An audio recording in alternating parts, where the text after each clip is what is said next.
पिता, पुत्र और पवित्र आत्मा के नाम में आमीन। 14वें बुधवार, पास्का का चौथा सप्ताह। संत मथियस प्रेरित। पहला पाठ, प्रेरित चरित्र अध्याय 1 15 से 17, 20 से 26। उन दिनों पेतरुस भाइयों के बीच खड़े हो गए। वहां लगभग 120 व्यक्ति एकत्र थे।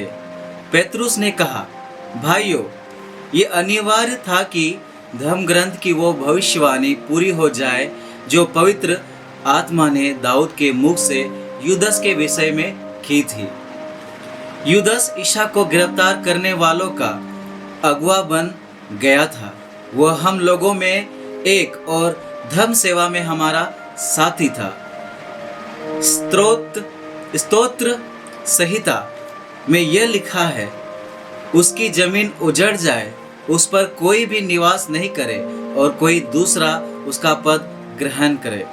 इसलिए उचित है कि जितने समय तक प्रभु ईसा हमारे बीच रहे, अर्थात यूहन्ना के बपतिस्मा से लेकर प्रभु के स्वर्गरोहण तक, जो लोग बराबर हमारे साथ थे, उनमें से एक हमारे साथ प्रभु के पुनरुत्थान का साक्षी बने।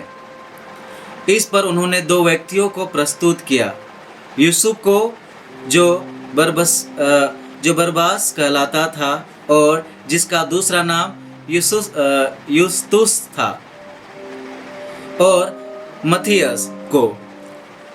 तब उन्होंने इस प्रकार प्रार्थना की, प्रभु तू सबका हृदय जानता है, यह प्रकट कर कि तूने इन दोनों में से किसको चुना है, ताकि वो धर्म सेवा तथा प्रेरित्व में वह पद ग्रहण करे जिससे पतित होकर यूदस अपने स्थान गया। उन्होंने चिट्ठी डाली। चिट्ठी मथियस के नाम निकली और उसकी गिनती 11 प्रेरितों में हो गई। सुसमाचार यूहन्ना अध्याय 15 9 से 17। जिस प्रकार पिता ने मुझको प्यार किया है, उसी प्रकार मैंने भी तुम लोगों को प्यार किया है। तुम मेरे प्रेम में दृढ़ बने रहो। यदि तुम मेरे आज्ञाओं का पालन करोगे तो मेरे प्रेम में दृढ़ बने रहोगे। मैंने भी अपने पिता की आज्ञाओं का पालन किया है और उसके प्रेम में दृढ़ बना रहता हूँ। मैंने तुम लोगों से ये इसलिए कहा है कि तुम मेरे आनंद के भागी बनो और तुम्हारा आनंद परिपूर्ण हो। मेरी आज्ञा यह है, जिस प्रकार मैंने तुम लोगों को प्यार किया है, उसी प्रकार तुम भी एक दूसरे को प्यार करो। इससे बड़ा प्रेम किसी का नहीं कि कोई अपने मित्रों के लिए अपने प्राण अर्पित कर दे। यदि तुम लोग मेरी आज्ञाओं का पालन करते हो तो तुम मेरे मित्र हो।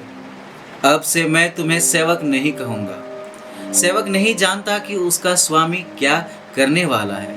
मैं तुम्हें मित्र कहता हूँ, क्योंकि मैंने अपने पिता से जो कुछ सुना वो सब तुम्हें बता दिया है।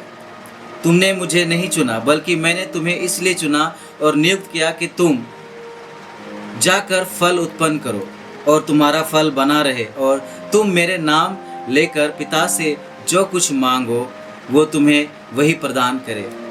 मैं तुम लोगों को ये आज्ञा देता हूँ, एक दूसरे को प्यार करो। चिंतन। यूदस की मृत्यु के बाद प्रेरितों की संख्या 11 हो गई थी।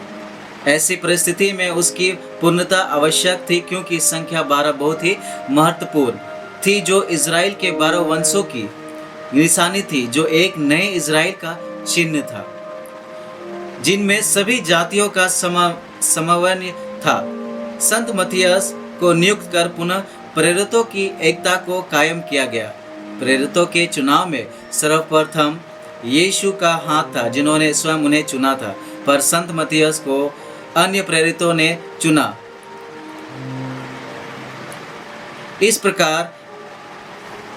इस प्रक्रिया में न केवल उन्होंने उनके व्यक्तित्व और अनुभव को देखा, बल्कि उन्होंने अपनी प्रार्थनाओं के द्वारा ईश्वर की इच्छा भी जानने की कोशिश की। ठीक उसी प्रकार अपने मनोभावों का चुनाव के साथ साथ हमें भी ईश्वर के मार्गदर्शन की अति आवश्यकता है, जो हमें सही मार्ग दिखलाएंगे। अनुवाक्य, प्रभु उन्हें अपनी प्रजा के शासकों के साथ बैठाता है। जय घोष, हालेलुया हालेलुया। प्रभु कहते हैं, मैंने तुम्हें चुना है जिससे तुम जाकर फल उत्पन्न करो और तुम्हारा फल बना रहे। हालेलुया। पिता, पुत्र और पवित्र आत्मा के नाम में आमीन। ईश्वर को धन्यवाद।